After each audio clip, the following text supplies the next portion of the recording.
ஒரே ஒரு சப்ஸ்கிரைப் மட்டும் பண்ணிட்டு பாருங்கள். இப்போ மீனா வந்தோடனே பார்த்தீங்கன்னா, ஸ்வேதா கேட்குறாங்க அர்ஜுன்கிட்ட, இந்த மாதிரி உங்களுக்கு எந்த மாதிரி ஒய்ஃப் இருந்தால் நீங்கள் எப்படி சப்போர்ட் பண்ணுவீங்க அப்படின்ற மாதிரி. என் ஒய்ஃப் இப்போ ஒரு டீச்சராக இருக்காங்கன்னா, அவங்க காலேஜில் ப்ரொஃபஸராக ஆகிற அளவுக்கு நான் அவங்களுக்கு சப்போர்ட் பண்ணுவேன் அப்படின்றாங்க. சார் இதுக்கு நீங்கள் பேசாமல் டேரெக்டாகவே சொல்லியிருந்துருக்கலாம் அப்படின்ற மாதிரி முத்து சொல்லுவார்.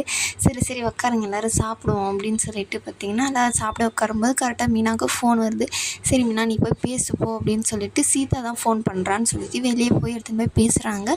சீதா பயங்கரமாக அழ ஆரம்பிச்சிடுது. என்ன ஆச்சு சீதா, ஏன் அழுகுற? இல்லைக்கா, ஐயோ அக்கா அப்படின்ற மாதிரி செம்மையாக அழுக ஆரம்பிச்சிடுவாங்க.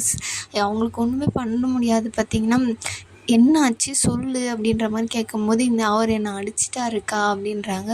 என்ன அடிச்சிட்டாங்களா அப்படின்ற மாதிரி, இவ்வளோ நாளாக பேசின்னு தானே இருந்தாங்க, அவங்க அம்மா செத்ததுலேருந்தே இப்படி தான்க்கா இருக்கார் அவர் அப்படின்ற மாதிரி மீனா கிட்டே சீதா எல்லா விஷயத்தையுமே சொல்லிடுறாங்க. அவர் முத்து வந்துடுறாரு. என்ன ஆச்சு என்ன மீனா அப்படின்னோடனே அவளும் வாங்கி பேசுகிறாரு. மாமா அப்படின்னு சொல்லிட்டு அழ ஆரம்பிக்கிறாங்க. அவங்கக்கிட்டேயும் அவங்க அழுறத பார்த்தா கஷ்டமாயிரும். என்ன ஆச்சு, ஏன் இவ அழுகுறா அப்படின்னு சொல்லிட்டு கேட்கும்போது, அவர் அடிச்சிட்டாராம், கொடுமைப்படுத்துகிறாரு ரொம்ப அப்படின்ற மாதிரி அப்படி சொல்லிகிட்டு இருக்காங்க. மீனா சரி வா நம்ம போய் உடனே போய் பார்க்கலாம் அப்படின்ற மாதிரி அவங்கக்கிட்ட சொல்லிவிட்டு அவங்களும் அங்கேருந்து கிளம்புறாங்க சீதாவை பார்க்க. அங்கே போனவுடனே சீதா மீனாவை கட்டி பிடிச்சி அழ ஆரம்பிச்சிடுறாங்க. ஐயோ என்ன சீதா இப்படி ஆகிட்டு இருக்கே நீ அப்படின்ற மாதிரி புக்கெல்லாம் ஒரு இதில் இருக்கும். என்ன ஆச்சு சீதா அப்படின்னு சொல்லிட்டு பார்த்தீங்கன்னா, கன்னத்துலலாம் அடி இருக்கும், கை கால் மொத்தமாக அடியில் விழுந்த மாதிரி இருக்கும். என்ன ஆச்சு சொல்லு அப்படின்னு சொல்லிட்டு சொல்ல ஆரம்பிக்கிறாங்க. அப்போ தான் அவங்க இவங்கக்கிட்ட தான் மீனா கிட்ட தான் பேசிகிட்டு இருக்கும்போது அருண் பின்னாடி நின்றுட்டு இருந்திருப்பாரு. ஆனால் அவங்க பார்த்துருக்க மாட்டாங்க. இந்த மாதிரி மாமா உனக்கு சப்போர்ட் பண்ணுறாரு, மாமா இருக்கிறதுனால தான் உன்னால் இந்த மாதிரிலாம் பண்ண முடியுதுன்ற மாதிரி முத்துவை கொஞ்சம் இது பண்ணி பேசும்போது, அவர் இப்போ என்ன இப்படியெல்லாம் பேசிட்டு இருக்கா அப்படின்னு சொல்லிட்டு உடனே சடனாக பார்த்தோன்னே அருண் நின்றுட்டு இருக்கோன்னே, சரிக்கா நான் அப்புறமா பேசுகிறேன் அப்படின்னு சொல்லிட்டு வச்சுருவாங்க. என்னாச்சு அப்படின்னு சொல்லிட்டு மீனாவும் சரி வச்சுருவாங்க. அதுக்கப்புறம் அருண் என்ன எப்போ வந்தீங்க அப்படின்ற மாதிரி சீதா கேட்கும். அதுக்கு நான் எப்போ வந்ததுனால என்ன, நீ எதுக்கு அவனை பற்றியே எதுக்கு அப்படி பேசுகிற, உன் உலகத்துலேயே உன் மாமா மட்டும்தான் நல்லது பண்ணுறானா அப்படின்ற மாதிரி பார்த்திங்கன்னா முத்துவையும் சேர்த்து வச்சு பேசுகிற மாதிரி பேசுவாங்க. அப்படியெல்லாம் இல்லை, நீங்கள் எதுக்கு இந்த மாதிரிலாம் பேசுகிறீங்க அப்படின்னு சொல்லிட்டு சீதாவும் கேட்கும். பட்டுன்னு அடிச்சிருவாங்க. எதுக்கு இப்போ வர வர நீங்கள் என்ன ரொம்ப அடிக்கிறீங்க அப்படின்னு சொல்லிட்டு, இவனுக்கு வாய்க்கொழுப்பு அதிகமாகிடுச்சிரி அப்படின்னு சொல்லிட்டு பெல்ட் எடுத்து அடிக்க ஆரம்பிச்சிருவாங்க.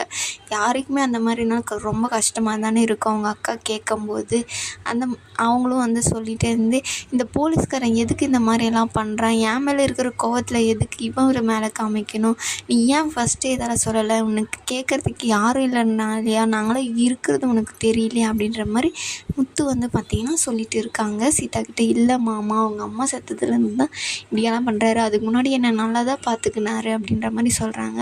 நீ சொல்லியிருக்க வேண்டியது தானே. இல்லைங்க, அவர் பேசிட்டு தான் இருந்தார், நான் அடிக்கிறது இதெல்லாம் எனக்கு தெரியாது அப்படின்ற மாதிரி மீனவும் சொல்கிறாங்க.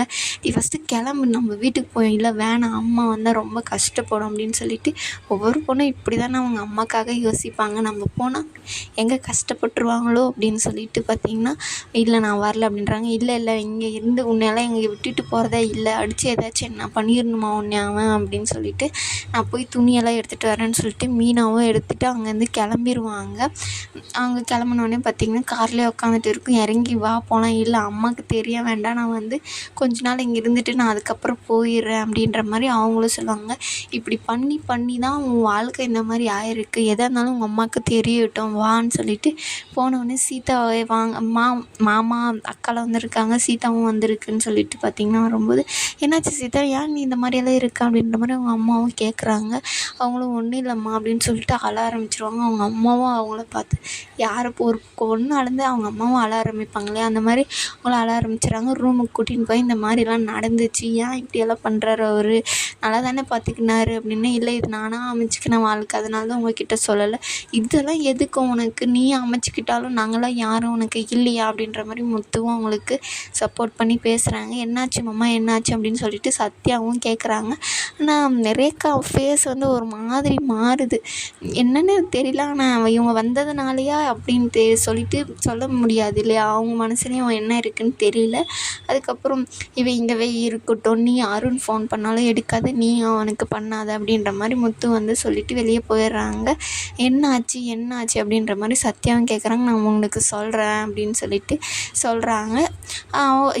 கனகா வீட்டுக்கு வந்து பார்த்திங்கன்னா மனோஜ் வந்து வராரு. கனகா டான்ஸ் ஆடிட்டு இருக்கும், பாட்டு போட்டுட்டு, ஹஸ்பண்டு வந்துட்டியா வா டான்ஸ் ஆடுவோம் அப்படின்னு சொல்லிட்டு கூப்பிட்றாங்க. நான் இல்லைம்மா டான்ஸ்லாம் ஆட வேணாம், நீ ஆடு நான் பார்க்குறேன் அப்படின்றாங்க. அதெல்லாம் முடியாது, நான் காலையிலேருந்து எல்லாரையும் கூப்பிட்றேன், யாரையுமே டான்ஸ் ஆட வர மாட்டேங்கிறாங்க, நீயும் வா ஹஸ்பண்டு அப்படின்னு சொல்லிட்டு அவங்க வந்து டான்ஸ் ஆடுறாங்க. மனோஜும் டான்ஸ் ஆடுறாரு. ஆடினே இருக்கும்போது பார்த்திங்கன்னா அவங்க அத்தை வந்துடுறாங்க. அதுக்கப்புறம் பார்த்திங்கன்னா காலையிலேருந்து என்ன ரொம்ப டார்ச்சர் பண்ணுறாங்க, இவன் டான்ஸ் ஆடு நான் எப்படிப்பா ஆட முடியும், நீயாச்சும் ஆடினே அப்படின்னு சொல்லிட்டு பார்த்திங்கன்னா இது பண்ணு, நீ போய் டிவி ஆஃப் பண்ணிட்டு உள்ளே போ அப்படின்றாங்க. ஹஸ்பண்டு நீயும் வா உள்ளே போய் தூங்குவோம் அப்படின்னு சொல்லிட்டு கூப்பிடும்போது இல்லை வேணாம் நான் அப்புறமா வரேன் நீ போ அப்படின்னு சொல்லிட்டு அவங்கள அமுச்சு வச்சிடுறாங்க. அதுக்கப்புறம் பார்த்திங்கன்னா நல்லா டான்ஸ் ஆடினீங்க தம்பி அப்படின்னு சொல்லிட்டு பேசும்போது, ஏன் இதே டான்ஸ் ஆடுற நிலமையில தான் நானே வந்திருக்கேன் அப்படின்ற மாதிரி சொல்கிறாங்க. அவங்களும் ஷாக் ஆகி பார்க்குறாங்க. இதோட இந்த எபிசோடு முடியுது.